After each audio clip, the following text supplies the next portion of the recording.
নমস্কার বন্ধুরা, আপনারা সবাই কেমন আছেন? আশা করি সবাই খুব ভালো আছেন। আজকে একটু অন্যরকম ভাবে দিনটা শুরু করছি। আজকে বলবো আমার জীবনে না বলা কিছু গল্প, কিছু কাহিনী। 12 বছর হয়ে গেল। হ্যাঁ, 12 বছর হয়ে গেল আমি বাড়ির বাইরে একা থাকছি।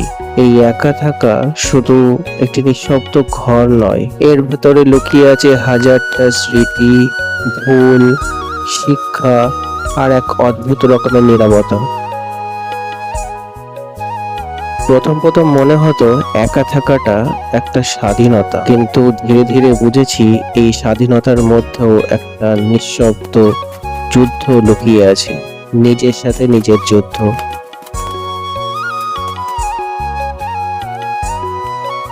এই 12 বছরে আমার সাথে অনেক ঘটনাই ঘটেছে। কিছু এমন ঘটনা যা আজও মনে আসলে আমার চোখে জল আসে। আবার এমন কিছু ঘটেছে যা আমাকে গর্বে ভরিয়ে তোলে। আজ থেকে ঠিক করলাম আমি তোমাদের সঙ্গে আমার এই জীবনের ঘটে যাওয়া গল্পগুলো একটু একটু করে শেয়ার করব। হয়তো কারোর কাছে আমার গল্পগুলি অনুপ্রেরণা হতে পারে, আবার কারোর কাছে তো বিরক্তিরও হতে পারে। যাদের খারাপ লাগবে তাদের কাছে আমি আগাম ক্ষমা চেয়ে নিচ্ছি, কারণ এটা কোনো কাল্পনিক গল্প নয়, এটা আমার জীবনে ঘটে যাওয়া গল্প। ছোটবেলাতে কখনোই বুঝিনি গরিব মানে কি আর বড়লোক মানে কি।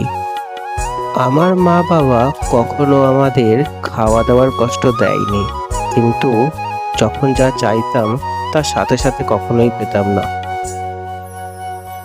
তখন মনে খুব রাগ হতো ওনাদের প্রতি। কেন ওনারা আমাকে দিচ্ছে না? কেন আমি অন্য ছেলে মেয়েদের মতন সব জিনিস পাবো না?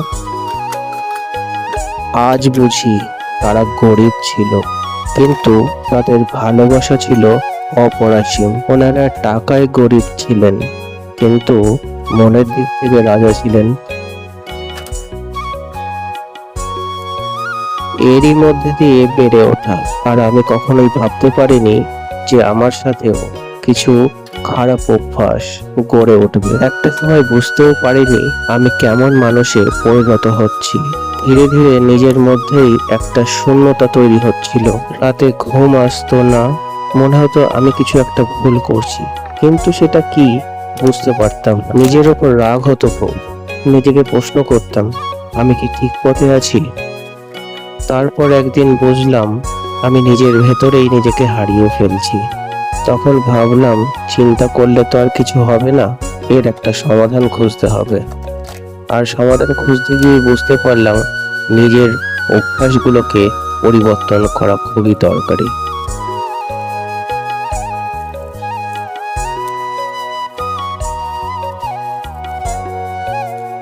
তাই শুরু করলাম আরো একটা প্রচেষ্টা নিজেকে বদলানোর, তবে একবারে নয়, ধীরে ধীরে, একটা একটা করে। তাই আমি ছোট ছোট জিনিস থেকে শুরু করলাম। প্রথমে ভোরবেলায় ওঠা, ঘুম থেকে উঠেই স্নান করা, ঘর পরিষ্কার করা, ব্যায়াম করা, ইত্যাদি ইত্যাদি। ওই দেখো, কথা বলতে বলতে বাচ্চারা পড়তেও চলে এসেছে, তো ওদেরকে পড়িয়ে নিই, তারপরে না হয় নিজের গল্প শেয়ার করতে থাকবো। তবে আমি বিশ্বাস করতাম এই ছোট ছোট অভ্যাসগুলো যদি আমি পরিবর্তন করতে পারি, তাহলে একদিন একটি বড় পরিবর্তন আমার আসবেই। জীবনের এই পর্যায়ে এসে আমি এটুকু বুঝেছি, যে মানুষ নিজের সাথে লড়াই করতে পারে সে মানুষ এই পৃথিবীর যে কোনো যুদ্ধ জয় করতে পারে। আজও আমার মনে পড়ে মা বলতেন মানুষের আসল বড়লোকিয়ানা হলো তার ব্যবহার। তখন কথাটার মানে বুঝতে পারতাম না, কিন্তু এখন বুঝি। টাকা দিয়ে জামা কাপড় কেনা যায়, ঘরবাড়ি কেনা যায়, জমি কেনা যায়, পছন্দের জিনিস কেনা যায়, কিন্তু কখনোই চরিত্র কেনা যায় না। আমার মা বাবা হয়তো সবকিছু আমাদের দিতে পারেননি, কিন্তু এটুকু শিখিয়েছেন, সৎভাবে বাঁচো, কারোর ক্ষতি করো না আর কষ্ট করো। এই একা থাকা বছরগুলো আমাকে পুরোপুরি বদলে দিয়েছে। আমি শিখেছি একাকিত্ব মানে শূন্যতা নয়, একাকিত্ব মানে নিজেকে জানার সবচেয়ে ভালো সময়। প্রথমে কষ্ট লাগবে, কিন্তু কিছুদিন যেতে তুমি নিজেকে এত ভালোভাবেই চিনে ফেলবে যে তুমি অন্যের বিচার নিয়ে চিন্তা ভাবনা করাই বন্ধ করে দেবে। আজ আমি জানি আমি কে, আমি কোথায় ছিলাম, আর এখন কোথায় যেতে চাই। জীবন সবসময় সহজ হয় না, কিন্তু সেটা কঠিন বলেই এত সুন্দর হয়। কারণ প্রতিটা কঠিন সময়েই আমাদের মধ্যে নতুন শক্তি ঢেলে দেয়। তুমি যদি এখন একা থাকছো, নিজের মা বাবার থেকে অনেক দূরে, যদি নিজেকে হারিয়ে ফেলেছো এটাই ভাবছো, তাহলে আমি বলবো তুমি পারবে, নিশ্চয়ই পারবে। তবে আজ থেকেই তোমাকে শুরু করতে হবে।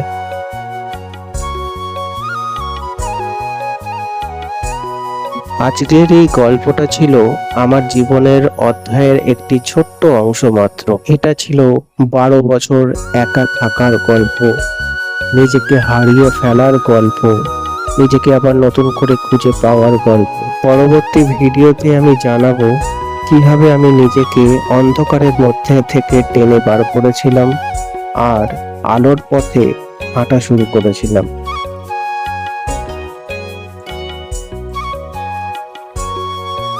আর লড়াইটা তো নিজের সাথে ছিলই, কিন্তু সমাজের সাথেও আমার লড়াইটা ছিল। কারণ আমি একা থাকতাম, আমার আশেপাশে কেউ ছিল না আমার পাশে দাঁড়ানোর জন্য।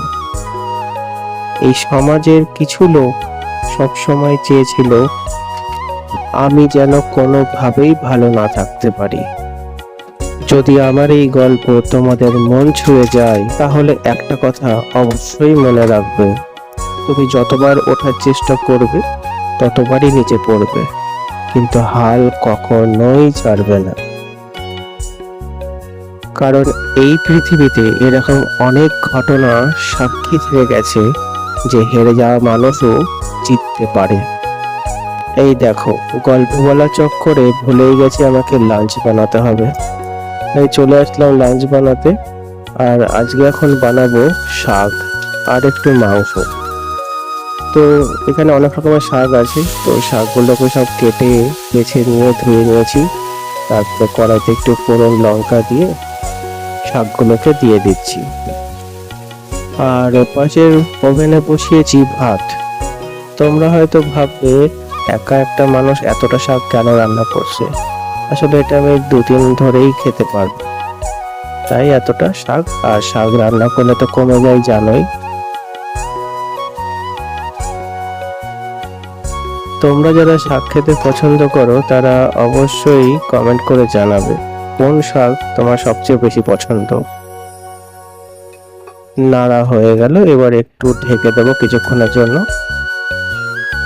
এবার চলো অন্য কাজ সেরে নিই। এই যেখানে মাংস ধুয়ে রেখেছি, এবার এই পেঁয়াজ টিয়াজগুলো কেটে নেব। মাংসের মশলাটা মোট কথা রেডি করছি, তো এক এক করে পেঁয়াজ, আলু, টমেটো, লঙ্কা, আদা, রসুন এগুলো সব কেটে নিচ্ছি। আর ওইদিকে আমার শাকটাও রান্না হতে থাক।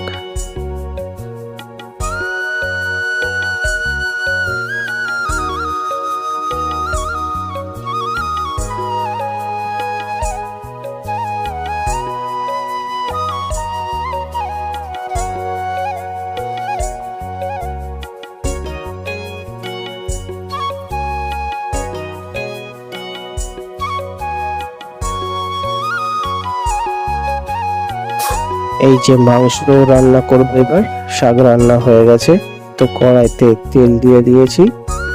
এবার ধীরে ধীরে পেস্টগুলো দিয়ে দেব। পেঁয়াজ, আদা, রসুন, লঙ্কা সব একসাথেই পেস্ট করে নিয়েছি। এবার মশলাটাকে কষাতে থাকবো ধীরে ধীরে। আর সাথে একটা গোটা রসুনও দিয়েছি। আমার গোটা রসুন খেতে বেশ ভালো লাগে, তাই যখনই আমি মাংস রান্না করি তখনই গোটা রসুন মাংসের মধ্যে দিই। এই দেখো, গল্প করতে করতে আমার মাংস প্রায় শেষ, রান্না কমপ্লিট হয়ে আসলো। এবার খাওয়ার জন্য প্রস্তুত হব। দেখি কেমন হয়েছে। এই থালায় সাজিয়ে নিয়েছি, তো চলো খেয়ে নিই। দেখা হচ্ছে আবার কিছুক্ষণ পরে। আমাকে আবার তাড়াতাড়ি করে খেয়েও নিতে হবে, কারণ কিছুক্ষণের মধ্যেই পড়তে চলে আসবে। সময় এখন 4টে। তো এই দেখো পড়তে চলে এসছে, তো আমি পড়িয়ে নিই আর তোমরা ততক্ষণ সঙ্গে থাকো। ভিডিওটি ভালো লাগলে অবশ্যই লাইক, শেয়ার, কমেন্ট করবে এবং বন্ধুদের মধ্যে ভিডিওটি শেয়ার করবে। আজকের মতন এখানেই।